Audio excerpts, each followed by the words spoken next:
Hi there. Welcome to Naples United Church of Christ. I am Reverend Angela Wells Bean, our church's minister for congregational care, and I am thrilled that you have chosen to join us for worship today. I'd invite you to participate in our service by writing in the chat. Tell us where you are or how you're doing so that we can be in conversation with you. If you want to know more about everything going on in the life of our congregation, I'd ask you to watch the service through our church website, and while you're there, you can sign up for a free account, and we'll keep you on the loop on everything that's coming up, from worship to programs to our incredible music ministry. If there's anything that's happened in the life of our church that you missed, or maybe you want to watch it again, go over to our church's YouTube page where a lot of our programs are archived. You might be surprised as to what you're interested in. I want to take a moment to thank everyone who contributes to Naples United Church of Christ.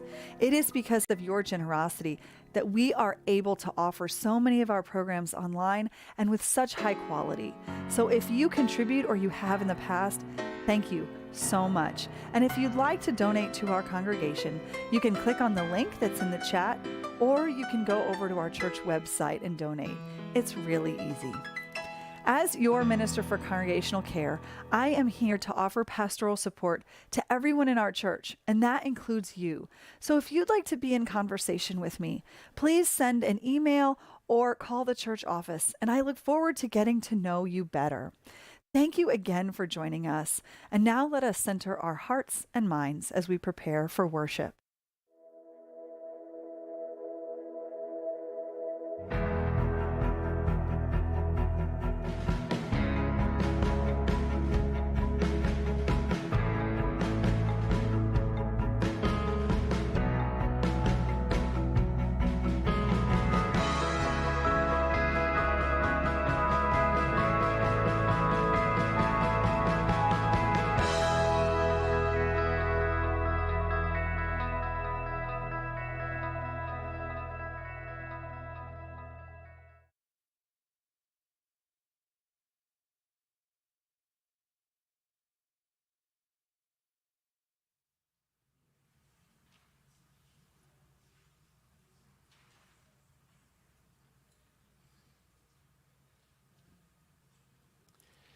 Good afternoon, and welcome all to Naples UCC for our Lenten midweek meditation worship service. My name is Mark Williams, and I serve as the senior minister here at Naples UCC. Blessings to all who are gathered in person, and blessings to all who are connecting with us online this afternoon. I'd like to especially welcome any who may be visiting today. If you're interested in a church home, we worship at 9 and 11 each Sunday morning, and we would love to have you on any Sunday. Before we begin our time of worship together, just a couple of announcements about events and happenings in the life of our church family. This is the second in our series of midweek Lenten devotions. Over the course of this Lenten season, Pastor Angela and I have been preaching a series of sermons, and will be preaching a series of sermons on the 6 S disciplines of our faith. Last Wednesday, Pastor Angela kicked it off with a sermon about study. Today, I'm going to be talking about solitude. And then in the next couple of weeks, we have some interesting spiritual disciplines coming our way. I'll be talking about submission this coming Wednesday, specifically the story of the centurion in chapter 7 of Luke's gospel, who comes under the authority of Christ. And then following that, in 2 weeks, we'll be talking about the spiritual discipline of secrecy, a spiritual discipline that doesn't get a lot of attention. Very interesting topics upcoming. They're all listed in your bulletins. Our music committee that is serving as ushers during these midweek meditations will be collecting each Wednesday an offering at the door for any who may be interested in making an offering. The offering during the Lenten season is going to go to support this church hosting a seminary intern in the summer of 2025. And you can read a little bit more about that initiative that is in your bulletins. And finally, I want to plug my Wednesday Bible study that I teach ongoing, and it will be taught throughout the month of March as well. I teach at 9 o'clock and at 1 o'clock on Wednesdays, and we have been journeying through the book of Ecclesiastes, and today at 1 o'clock we'll be in Ecclesiastes chapter 8, talking about how to humbly assume positions of authority in our lives. A neat topic, and all are invited to participate. All you need to bring is your favorite Bible. That's each Wednesday at either 9 or 11 in Nelson Hall, which is the building adjacent to the sanctuary just east of this space. Let us now prepare our hearts and minds for worship.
Let us unite our hearts and voices together in an invocation printed in our bulletins.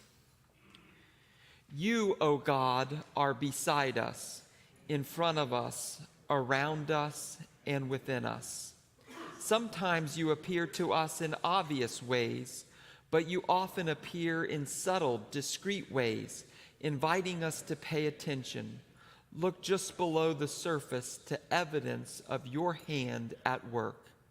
This Lenten season, we will explore the topics of study, silence, submission, secrecy, sacrifice, and service. Help us draw near to you through each of these spiritual disciplines. And in doing so, may our hearts be ready to journey with you through Lent to Holy Week and Easter. Amen.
Our scripture passage this afternoon comes to us from Psalm. Past November, I recall watching one of my daughter's softball games. It was the top of the third inning, and the hitter rolled a ground ball in the direction of the shortstop. The ball literally went directly past the shortstop's leg. She didn't make a play on the ball. Everyone was wondering what was going on. Well, turns out that underneath the wrist portion of the shortstop's glove, she had received a text on her Apple Watch. I share that story not to belittle the 11-year-old, but to illumine just how hyper-connected we all are, perhaps, to the chaos that is our world. Not unlike the world of the psalmist in Psalm 46 when you think about it. For we walk back into Psalm 46, and the beginning of the psalm begins with a sacred venting, if you will, about all of the chaos that is happening in the psalmist's world. The chaos of natural disasters, the chaos of warring nations, the chaos of political upheaval. And after the sacred venting that the psalmist does, God's voice can be heard. Be still and know that I am God. Translated back into the original Hebrew, rather simply, it is one word: enough. Spiritually speaking, part of what I learned from Psalm 46 when it comes to the Lenten discipline of solitude and silence is that in a hyper-connected world where there is so much chaos in my life and in yours, I would be wise to engage silence from time to time, remembering that God is God. Be still and know that I am God. Now, I have some good news and bad news about this. I'll begin with the bad news. The bad news is that in a world as hyper-connected as ours, and with all of the chaos around us, silence will not easily fall into our lap. We will have to seek it. I was reading an article the other day by a famous psychiatrist by the name of Warren Kinghorn. And he coined a word in his article that I thought was rather genius. It was called clickbait. And in this article, he talked about when it comes to our technology, our phones and our iPads, part of what the media does is it presents to us a lot of clickbait. And so, for example, the news stories in our lives come at us so quickly, and we're constantly clicking on them. Now, to be sure, we are people who want to help. We are people who want to serve. We are socially conscious. We are globally conscious. But there is so much that is coming at us at all times, and we're clicking on it. In fact, a modern reading of Psalm 46 might go something like this. The psalmist was standing in line at Publix during the season. There were 3 people in front of him, and as he waited, he pulled out his phone and he began to click on all of the chaos. Natural disaster, click. Nations warring, click. Politics, click. And then he checked out his groceries.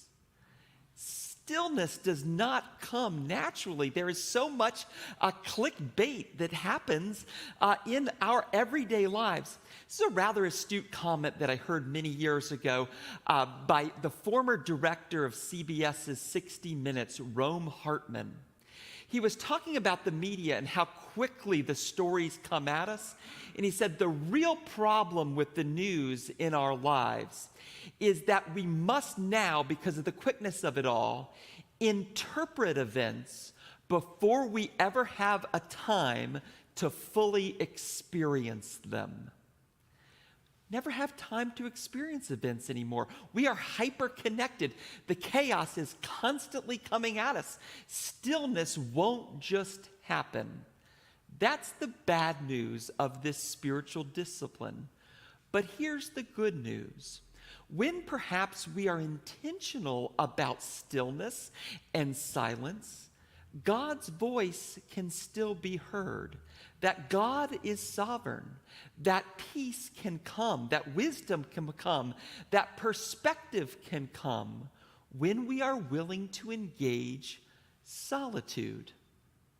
Some days ago, I was reading a blog that was written by a Christian businessman, and he was talking about how many years ago he was meeting with executives from his company at an airport hotel that was adjacent to the Chicago O'Hare Airport, and there was a lot of conflict going on in his company, a lot of politics that were happening within his company, and he had some major decisions to make in it all, and he was going, and attorneys were telling him one thing, his phone was beeping, and it was incredibly chaotic, and he had to fly to San Francisco and then to make all of these decisions. Finally left the airport hotel, boarded the plane, and started to fly to San Francisco, and it was back in the era before Wi-Fi was on planes. And he had to turn his cell phone completely off. And he shared that in the article on his way to San Francisco that he had finally an hour or two of quiet toward the end of the flight. And everything in conversation with himself and a little bit with the divine became a lot more clear. He landed and he made all of the decisions. And retrospectively, he remarked, he got all of them right. And to this day, he shared, now there is Wi-Fi on the airplane, he will always turn his cell phone off and begin to engage solitude during that time. There's a sociologist at Harvard by the name of Ron Heifetz, and he puts it another way in his book, Leadership on the Line. He says that as we deal with the chaos and connectivity of our lives, if you want to be a leader or you want to move forth with perspective and wisdom, part of what you have to do is balance your time between the dance floor and the balcony. The dance floor where it's all busy and all the relationships that are happening and everything that is coming at you, that's a really important part of leadership, said Heifetz. But excellent leaders will retreat from that and get out on the balcony of it all, to be by themselves, to experience solitude, so that in the stillness of it all, there might be a bit of wisdom, a bit of perspective, a bit, yes, of peace. I'll close this afternoon with a very interesting story from the life of Abraham Lincoln as it comes to the spiritual discipline of solitude. Some of you who have read about Lincoln and about Lincoln's faith know that he is a former president for whom studying Christianity and faith is very, very interesting. For Lincoln was the only president that we have had in America that has not formally united, did not formally unite with a Christian denomination or a church. That being said, however, he was arguably the most spiritual of any president, and I don't think any scholar would disagree with this, by far and away the most biblically literate of any president, thanks to his mother. Well, Lincoln in many ways endured a very, very challenging life. The White House is lonely and might have been as lonely in that office than at any president before. And so he was very lonely in the office, and then his wife experienced a significant amount of depression. And so Lincoln would engage solitude on many different occasions. And there was one morning where he decided to take a walk. And the nation was so sided at that point that God was on one side or the other. The North, God is on our side. The South, God is on our side. And he began to hear all about the sidedness of where God was playing and whose team God was playing on. And in his walk of solitude, he began to hear the stillness, in the stillness, the voice of God. And following his solitude walk, he wrote in his journal, I am more and more convinced that God is on neither side. Rather, amidst all the chaos, God looms above it all. In the days ahead, engage that solitude. Get out on the balcony. Remember that God looms above it all. Enough! Be still and know that God is God.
In the days ahead, as you journey through your Lenten season, may your times of solitude yield wisdom, perspective, hope, and yes, peace.